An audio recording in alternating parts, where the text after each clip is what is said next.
Hello friends. Welcome back to Wonderfully Made Bible Stories for Children.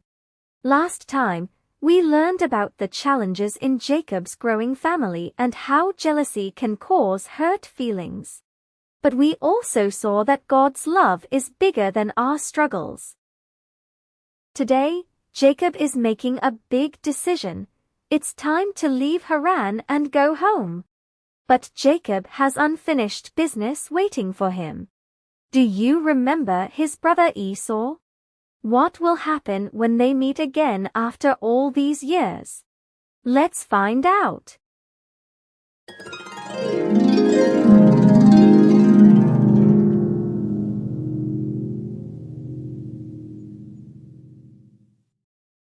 Jacob had lived in Haran for many years. God had blessed him with a big family, many animals, and plenty of servants. But one day, God spoke to Jacob. He said, "Jacob, it is time for you to return to the land of your fathers. I will be with you." Jacob knew it was time to go home. But remember, when Jacob left his home, Esau was very angry because Jacob had taken his blessing. Would Esau still be mad? Even though Jacob was afraid, he trusted God. He gathered his family, his servants, and all his animals, and they began the long journey home. But as Jacob's family packed their things, Rachel made a secret decision. She took something that did not belong to her father Laban's household idols. These small statues were false gods that Laban worshipped. So why did Rachel take them? Maybe she thought they had power, or maybe she just didn't want her father to have them. Whatever her reason, Rachel hid the idols without telling Jacob. After Jacob's family left, Laban found out that they had left and that his idols were missing. He was furious. He chased after Jacob, caught up with him on the way and asked, "Why did you leave without telling me? And why did you steal my household gods?" Jacob was surprised. He didn't know Rachel had taken them.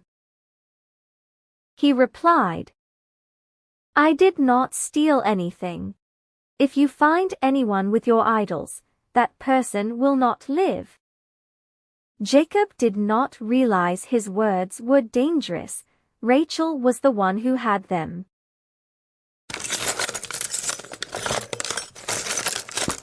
Laban searched through all of Jacob's tents, but when he came to Rachel's tent, she was sitting on a camel's saddle where she had hidden the idols. She said, "Father, I cannot stand up right now." So Laban never found them. But this part of the story teaches us an important lesson. We should trust in God alone, not in things made by people's hands. Laban thought his idols could protect him, but they were powerless and were stolen just like that.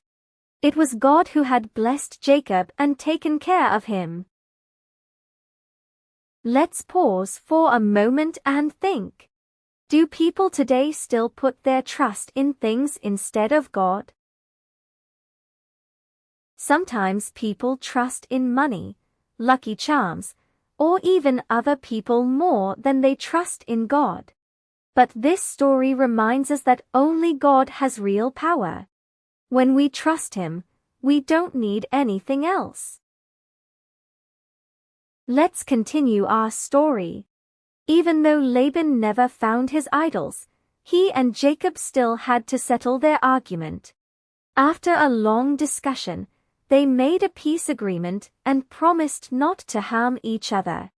Then Laban returned home, and Jacob continued his journey. But there was still Esau. As Jacob got closer to home, he heard some scary news. Esau was coming to meet him, and he had 400 men with him.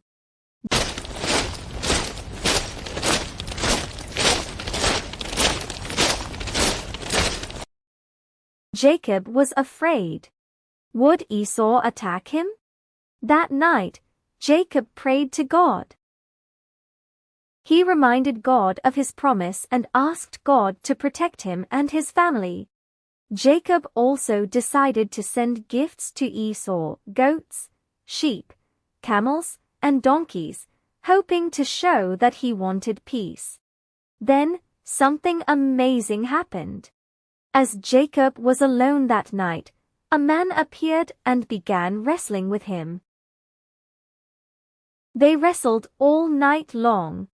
When morning came, the man touched Jacob's hip, and suddenly, Jacob's leg hurt. But Jacob held on tight. He said, "I won't let go until you bless me." Then the man said something surprising. He said, "Your name will no longer be Jacob.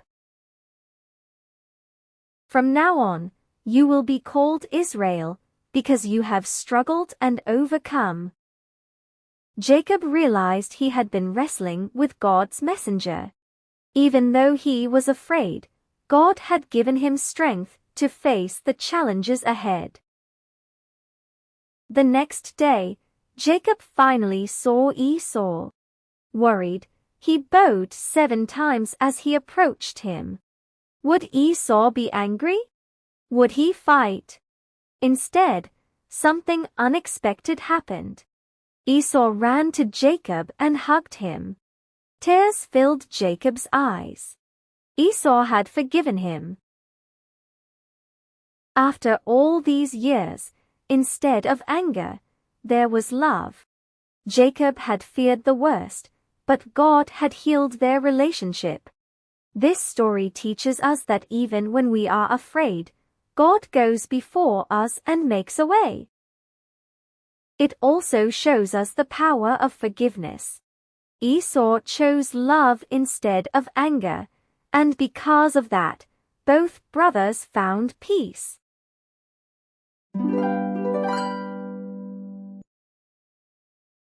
Let's think about this together.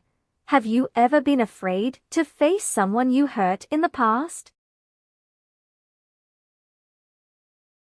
How do you think Jacob felt when Esau forgave him instead of being angry?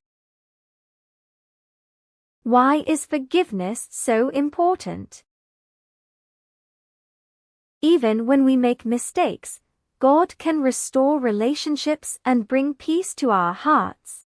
Just like Jacob and Esau, we can choose forgiveness over anger. Thank you for joining me today. Next time, we'll see what happens when Jacob settles in the land God promised, but faces new challenges along the way. Will he continue to trust God? Don't miss it. Until then, remember, you are wonderfully made, and God's love is always with you. Bye for now.